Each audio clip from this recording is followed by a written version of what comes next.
Hello Piyush. आज जी अप्रैल attempt का दूसरा दिन था। अभी रात के 11:30 बज रहे हैं लगभग। और आज पूरा दिन का रूटीन जो हमारा था, सुबह उठे हम 8:30 बजे लगभग। उसके बाद जो है खाना पीना खा के हम लाइब्रेरी निकल गए। तो शेड्यूल बनाया था कि फिजिक्स केमिस्ट्री मैथ और 11th का मैकेनिक्स अच्छे से कर लेंगे, मतलब मोशन एंड मंडी। आज मतलब 2 लेक्चर और लिए, तो उसमें जो है मोशन अंडर ग्रेविटी हो गया। और ग्राफ जो होता है ना, ए एक्स ग्राफ और वी टी ग्राफ क्या देता है। जैसे वी टी ग्राफ देता है एक्सीलरेशन, एक्स टी ग्राफ क्या देगा, मतलब डिस्प्लेसमेंट टाइम ग्राफ वेलोसिटी देगा। तो उस पे अच्छे खासे क्वेश्चन किए। Displacement in nth second. और वेक्टर में वेक्टर भी अच्छे से किए उसमें, मतलब रिजोल्यूशन ऑफ वेक्टर जो होता है बेसिकली। उसके बाद केमिस्ट्री पे आ गए, फिजिक्स तो हो गया। और मैक्सिमम डीपीपी भी लगा है उसमें, मतलब जो सर दिए थे। और मॉड्यूल का भी क्वेश्चन लगाए, लगभग 20 क्वेश्चन प्रैक्टिस मारे उसमें। तो लगभग 50 क्वेश्चन तो हो ही गए होंगे आज फिजिक्स में। अच्छे से लगाए, रिपीट भी किए, रिवीजन भी किए। जब दो दो दिन पहले 30 तारीख से स्टार्ट किए थे, तो उसको भी रिवीजन किए अच्छे से। जो नोट्स दो लेक्चर था उसको भी रिवीजन किए। और फिजिक्स हो गया। केमिस्ट्री में मोल कंसेप्ट जो था बहुत कमज़ोर था हमारा, मतलब बहुत ज़्यादा वीक था। तो उससे बहुत दिक्कत हो रही थी। जैसे कहीं एटम मोलिक्यूल, इसमें बहुत छोटी छोटी दिक्कत हो रही थी। एक मोल में क्या होता है, कितने एटम होते हैं, कैसे, मतलब जैसे कि एक कार्बन, एक मोल, मतलब जैसे एक कार्बन का लेना है तो मास ऑफ कार्बन दे दिया गया है। कार्बन एटम का कैसे निकालेंगे, प्रोटॉन और न्यूट्रॉन को। जो mass of proton, mass of, जैसे कि कार्बन 6 होता है एटॉमिक नंबर, 6 प्रोटॉन और 6 न्यूट्रॉन होते हैं, और 6 इलेक्ट्रॉन होते हैं। इलेक्ट्रॉन का मास बहुत छोटा होता है।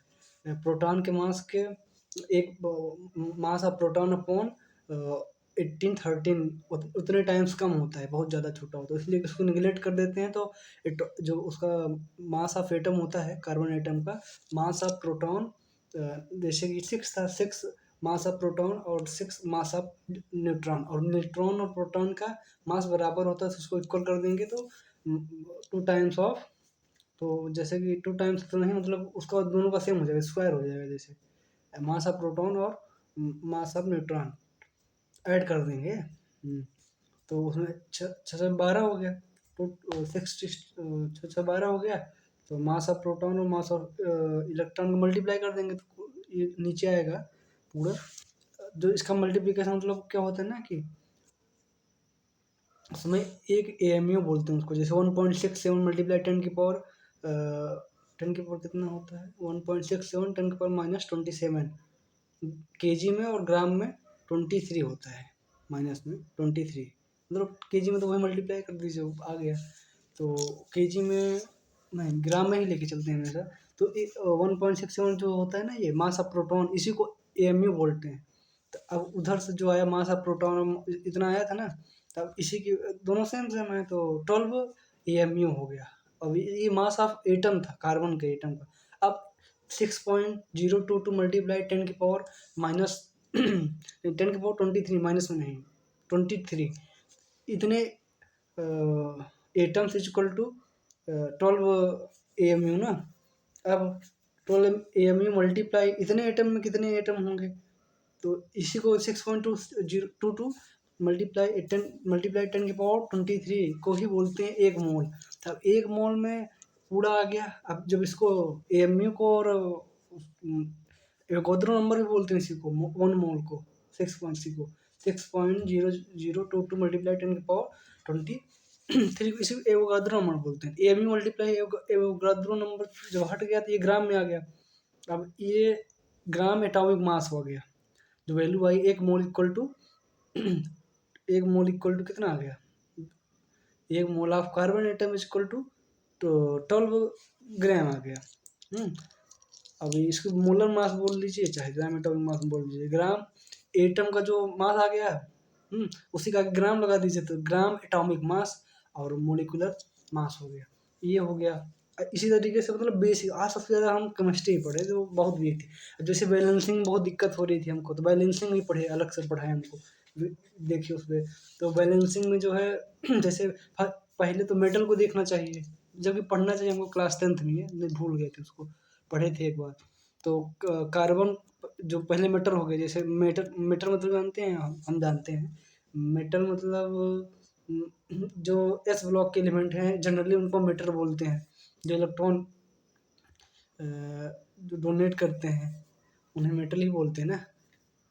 जो इलेक्ट्रॉन डोनेट करते हैं वो पॉजिटिव रहते हैं, तो उन्हीं को हम मेटल बोलते हैं। तो मेटल जनरली मेटल और जो नॉन मेटल होते हैं, तो पहले मेटल को बैलेंस करेंगे, फिर नॉन मेटल, फिर ऑक्सीजन, फिर हाइड्रोजन। कोई भी बैलेंसिंग ऐसा नहीं हो जो इस मेथड से ना हो जाए। इतने अच्छे से मतलब उसको कर लिया अच्छे से, आज पूरा कंप्लीट बैलेंसिंग, कहीं दिक्कत नहीं होगी। बस वही जब बैलेंसिंग तब दिक्कत हुई जब H2O वाला और OH माइनस H प्लस आएगा, तो टाइट्रेशन के लिए होता है वो, मैं पढ़ा हूँ, उसको कर लूँगा अच्छे से, आगे फिर रिवीजन करूँगा। बाकी बेसिक जो होता है ना कि मोल कंसेप्ट में जब लगाएंगे तो नंबर ऑफ मोल्स निकालने के लिए कोई रिएक्शन दे दिया, जैसे कि बहुत फेमस रिएक्शन है उसकी, अरे नाइट्रोजन और NH2, हाइड्रोजन N2 और H2 को मिला के NH3 अगर मिलाना है, बनाना है उसको, हैबर प्रोसेस बोलते हैं, फॉर्मेशन ऑफ अमोनिया। तो उसको जैसे बैलेंस करना है, बस सीधे सीधे उसको लिख दीजिए कैसे क्या बनता है, फिर बैलेंस कर दीजिए। Law of conservation of mass को फॉलो कराएगा, उसको बैलेंस कर दीजिए। ये अच्छे से सीख गए। उसके बाद क्या हुआ, मोल कंसेप्ट हमारा हो गया। अब मोल कंसेप्ट में बैलेंसिंग भी आ गई हमको, और बेसिक टर्म जो होते हैं मोल के ये सीख लिए। वॉल्यूम दिया है, जैसे number of moles equal to mass upon volume होता है तो उसको given mass upon molar mass या ग्राम मोलर मास। देखिए यहीं पे सब हमको अच्छा समझ में आया कि मोलिक्यूल और एटम का दोनों का लिख सकते हैं। अगर मोलिक्यूल O2 दिया है, O2 क्या होता है, मोलिक्यूल होता है जो फ्री।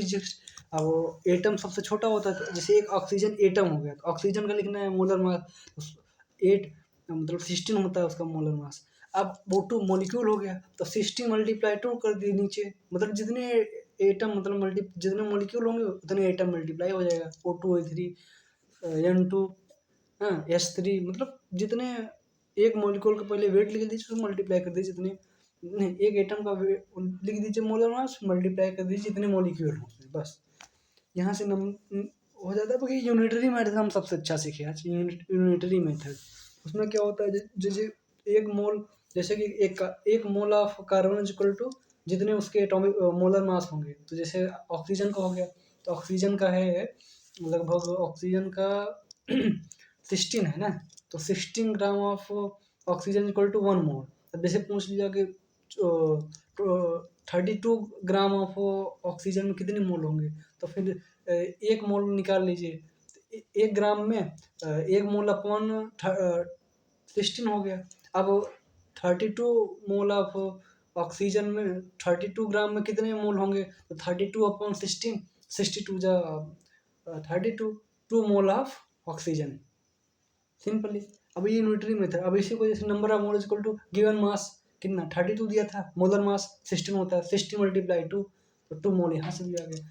तो बेसिकली यही सीखे और अच्छे से हो गया। इसके बेसिस पे मतलब बहुत सारी रिएक्शन, जैसे कि एक रिएक्शन अमोनिया वाली दे दी ना, अब बोल दिया कि गिवन है किसका मास, नाइट्रोजन का मास दिया गया है, गिवन मास नेट इसका है। अब इसके बेसिस पे मतलब NH3 का निकाल दीजिए आप मास, बस लॉ ऑफ मास कंजर्वेशन लगा के इधर से उधर कर देंगे। मतलब जितना कंसंट्रेशन इधर रहेगा, नंबर ऑफ मोल्स, बेसिकली जो कोफिशिएंट होता है उसको भी मोल ही करते हैं, जैसे 2H2, तो जो आगे 2 लगा वही कंसंट्रेशन को ही बताता है। तो जितने कंसंट्रेशन से इस तरह रिएक्शन साइड बना रहेगा, उतने कंसंट्रेशन प्रोडक्ट भी बनेगा, सेम रहना चाहिए मोल का। उसके बाद क्या हो, उसके बाद हम पढ़े तो हो गया। अब वॉल्यूम का इसी तरीके से, अब इसी में वॉल्यूम का भी पूछ लिया, number of moles equal to कितना होगा वॉल्यूम, वॉल्यूम ऑफ जो वॉल्यूम लीटर में नीचे 22.4 litre, STP standard temperature pressure. Temperature कितना होता है स्टैंडर्ड, 240 टू 73 केल्विन होता है टेम्परेचर, और प्रेशर कितना होता है 1 atm, 1 atm प्रेशर होता है। और 760 mmHg बोल सकते हैं इसको, प्रेशर को mmHg में। और बाकी स्टैंडर्ड टेम्परेचर प्रेशर हो गया। अब इसी volume upon solution upon volume upon किसी भी कंपाउंड का सोल्यूशन बताओ वॉल्यूम, नीचे 22.4 लीटर। तो ये हो जाता है। तो यहाँ से भी मोल कैलकुलेट कर लेंगे। मोलर वॉल्यूम, एक molar volume equal to 22.4 litre. अब एक मोल इक्वल टू 22.4 लीटर हो गया, तो 10 मोल पूछेगा तो मल्टीप्लाई कर देंगे। अगर एक वॉल्यूम में जैसे कि वॉल्यूम दे दिया तो डिवाइड कर देंगे मोल में। तो मतलब यूनिटरी मेथड सबसे अच्छा लगता है हमको, अच्छे से समझ में आ गया, सीख भी गए उसको। वहाँ से फिर आगे बढ़ते हैं। अब मोल कंसेप्ट में लगभग पीपीएम ओपीएम तो हो ही गया था उसी दिन। बाकी आज तो इतना ही पढ़े मोल कंसेप्ट में। क्वेश्चन भी प्रैक्टिस किए अच्छे खासे। लगभग 15 क्वेश्चन अटेम्प्ट किए, उसमें से 10 क्वेश्चन बन गए अच्छे से। पीवाईक्यू भी थे, तीन तीन पीवाईक्यू था, तीन में से 3-4 पीवाईक्यू थे, बाकी और 9 से क्वेश्चन थे। और फिजिक्स केमिस्ट्री मैथमेटिक्स में हाँ अच्छे से इनइक्वालिटी पढ़े, आज मजा आ गई इनइक्वालिटी पढ़ने में। क्योंकि पढ़े तो थे, रिवीजन अच्छे से कर लिए उसको, पढ़े थे उतना समझ में, मतलब उतना प्रैक्टिस नहीं किए थे ना। प्रैक्टिस कर रहे हैं तो अच्छा लग रहा है। कॉन्सेप्ट नहीं मतलब बोल रहे हैं। जैसे इनइक्वालिटी में तो लीनियर पहले आ जाता है, तो उसमें सॉल्व करना रहता है, सिंपली रहता है। अब जैसे कि 2 डिग्री आ गया, क्वाड्रेटिक उसको बोलेंगे। तो जैसे कि two a x plus b x के term b a x square plus b x plus c, ये क्वाड्रेटिक होता है। ये तो बहुत आगे का केस हो गया। जैसे कि डिनोमिनेटर और न्यूमरेटर और डिनोमिनेटर ना, तो पहले न्यूमरेटर ला, जैसे x minus three x plus three is greater than zero, greater than less than, उसको क्या बोलते हैं, लेस देन और इक्वल टू, ग्रेटर देन और इक्वल टू। तो स्ट्रिक्टली बोलते हैं, स्ट्रिक्टली इंक्रीजिंग होता है जब सिर्फ अगर नीचे इक्वल का साइन नहीं लगा है, ग्रेटर और लेस देन, तो स्ट्रिक्टली इंक्रीजिंग बोलते हैं। अगर ग्रेटर देन इक्वल टू लग गया तो स्लैक इंक्रीजिंग, स्लैक डिक्रीजिंग उसका नाम है, साइंटिस्ट को उन्होंने बता दिए।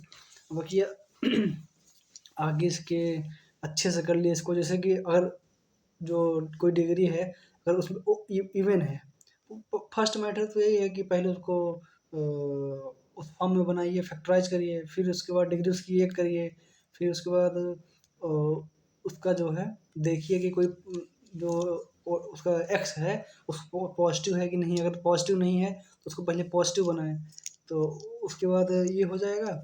फिर अगर देखें उसे, जैसे एक्स माइनस थ्री का होल 2 है, होल 3 है, अगर ऑड है तो क्या होगा, वो ओड है। तो जैसे कि एक क्या बोलते हैं उसको, वेवी कर्व मेथड पढ़े उसमें अच्छे से। तो अगर जैसे x minus two x plus three का होल स्क्वायर और एक्स माइनस थ्री का whole square x minus two बस है ना, तो उसकी पावर एक अगर ऑड है तो साइन चेंज नहीं होगा। जैसे कि जो वेवी कर्व बनाएंगे तो जैसे 1 और 2, तो 1 ये 1 इधर हो गया, 2 इधर हो गया, ये तो 2 वाले पे। तो इस तरफ शुरुआत हमेशा पॉजिटिव से करते हैं। क्यों करते हैं, उसका भी एक प्रोसेस है, अच्छे से पुट करके वैल्यू चेक करते हैं उसमें। तो इस कॉन्सेप्ट। और एक सबसे अच्छा क्वेश्चन की अभी याद आ रही है, तो प्रोसेस हमको अच्छे से आ गया। एक बहुत लास्ट में अच्छा क्वेश्चन था, उसमें लॉग का भी यूज़ था और साइन का भी यूज़ था। तो साइन का वैल्यू क्या हो, -1 से 1 के बीच में होता है। तो उसमें पुट करके देख लिया, हाँ उसमें पुटिंग की वैल्यू, मतलब एक ही क्वेश्चन ऐसा बहुत बेस्ट हमको मिला उसमें। वो हो गया हमारा पूरा रेशनलाइजेशन। जिसे नीचे दिया है ना, तो वो जैसे ओपन और इंटरवल और क्लोज इंटरवल भी विविकर में भी आता है। तो उसमें ओपन कब होगा, जब इक्वल टू लगा रहेगा तब क्लोज होगा। क्लोज उसमें लिया जाएगा, क्लोज ब्रैकेट ऐसा होता है। तो और ओपन ब्रैकेट लगाएंगे, कब लगाएंगे ओपन ब्रैकेट, जब इक्वलिटी रहेगा, स्ट्रिक्टली इंक्रीजिंग रहेगा, तब ओपन ब्रैकेट लगाएंगे। और जब स्लैक इंक्रीजिंग डिक्रीजिंग रहेगा तो क्लोज ब्रैकेट लगाएंगे, डॉट, और उसको मतलब एक डॉट से कर देंगे, सर्कल बना देंगे उसमें। और ये तो हो जाएगा अच्छे से। इसी क्वेश्चन बहुत सारे प्रैक्टिस किए, अच्छा लगा। और मैथमेटिक्स में तो आज यही बेसिक किए, क्वाड्रेटिक का भी थोड़ा बहुत पढ़े, कोच लगाए, वो जो न्यूटन लॉ होते हैं उसको अच्छे से किए। और अभी प्रैक्टिस करना है हमको उसमें। और बाकी 11th की तो आज फिजिक्स केमिस्ट्री में तो इतना पढ़े। और क्लास 12th में तो आज लगभग रिवीजन ही किए जो कल पढ़े थे। एराइल हेराइड में ब्रोमिनेशन और क्लोरिनेशन का रिएक्शन, और डार्जन रिएक्शन क्या होती है, डार्जन रिएक्शन में जो सर बताए थे अच्छे से। और SOCl2 सबसे अच्छा देता है उसमें, क्या देता है, उसमें कार्बोकेटायन अच्छे से स्टेबिलिटी, सिलेक्टिव, रिएक्टिव, और कार्बोकेटायन का rearrangement, methyl shift, hydride shift, हाइड्राइल शिफ्ट, मिथाइल शिफ्ट, हाँ। फिर रिंग एक्सपेंशन पढ़े, रिंग एक्सपेंशन अच्छे से वो भी हो गया। और क्या, केमिस्ट्री में तो यही किए, बाकी अब सोल्यूशन में पढ़ेंगे, क्योंकि मोल कंसेप्ट से रिलेटेड कर लेंगे। और फिजिक्स में किए, फिजिक्स में वही इलेक्ट्रोस्टैटिक, हाँ, कूलम लॉ का एप्लीकेशन बहुत अच्छा किए। और सर पढ़ाए स्पीड, जो चार्ज होता है और मास होता है ना, तो चार्ज जो होता है वो पॉजिटिव नेगेटिव दोनों हो सकता है, और मास हमेशा पॉजिटिव रहेगा। और मास इनवेरिएबल होता है, मतलब अगर लाइट की स्पीड से आप चलेंगे तो आपका मास घटने लगेगा, बट चार्ज पे कोई इफेक्ट नहीं पड़ता। चार्ज और मास बहुत आपस में रिलेटेड होते हैं, जैसे कूलम लॉ और ग्रेविटेशन, दो लॉ होता है, फोर्स ऑफ ग्रेविटेशन और फोर्स ऑफ इलेक्ट्रिक फोर्स, दोनों मतलब ऑलमोस्ट सेम होते हैं, तो 3 अंतर होता है बस। जैसे कि वो चार्ज पे डिपेंड करता है, ये मास पे डिपेंड करता है। और हाँ, ये मतलब अट्रैक्टिव नेचर का होता है ग्रेविटेशनल फोर्स, और वो रिपल्सिव अट्रैक्टिव दोनों हो सकता है। दोनों हो सकता है उसमें, ये फ़र्क होता है। और और और क्या था फिजिक्स में तो हो गया। हाँ, ये कूलम लॉ का वेक्टर फॉर्म पढ़े, जैसे कि कूलम लॉ चार्ज क्यू इधर रखा है, चार्ज क्यू इधर, तो उसके बीच का डिस्टेंस आर दिया है, तो आर फोर्स ऑन, जैसे कि कोई चार्ज दो एक पे दूसरे दूसरे की वजह से किधर लगेगा, इस तरफ लगेगा, जैसे पॉजिटिव पॉजिटिव चार्ज लगा है तो इस तरफ फोर्स लगेगा। तो force on one due to two, तो फोर्स ऑन टू के Q1 Q2, R1 minus R2 का क्या मतलब, R1 माइनस R2 वेक्टर का मॉड ले लेंगे, जो उसका पोजीशन वेक्टर, जैसे ये चार्ज होगा, इस पर चार्ज है ना, तो इसका पोजीशन वेक्टर R1 हो गया, इसका R1, इसका R2 ना। अब ये पोजीशन वेक्टर है, अब इसका कैप लेंगे तभी तो डायरेक्शन पता चलता है, जैसे A cap A vector upon, ये तो हमारा क्लास 12th में पढ़े थे, अच्छे समझ में आ गया तो उसी का मतलब R1 माइनस R2 हो गया, उसका वेक्टर ले लिए। अब नीचे उसका मॉड ले लिए, उसका मॉड का उसके मॉड का उसके मॉड का ले लिया। फिजिक्स हो गया, केमिस्ट्री हो गया। अब मैथमेटिक्स में मैथमेटिक रिलेशन फंक्शन, फंक्शन इतना गजब समझ में आया, कुछ कहने के लिए नहीं। फंक्शन भी कर लिए उसको, रिलेशन भी हो गया। अब फंक्शन मतलब अभी तो रेंज निकालना सीख रहे हैं इतने समय, बाकी reflexive R S T, equivalence relation कैसा होता है, वो अच्छे अच्छे क्वेश्चन किए, कुंदन सर पढ़ा रहे थे, मजा आ गई थी।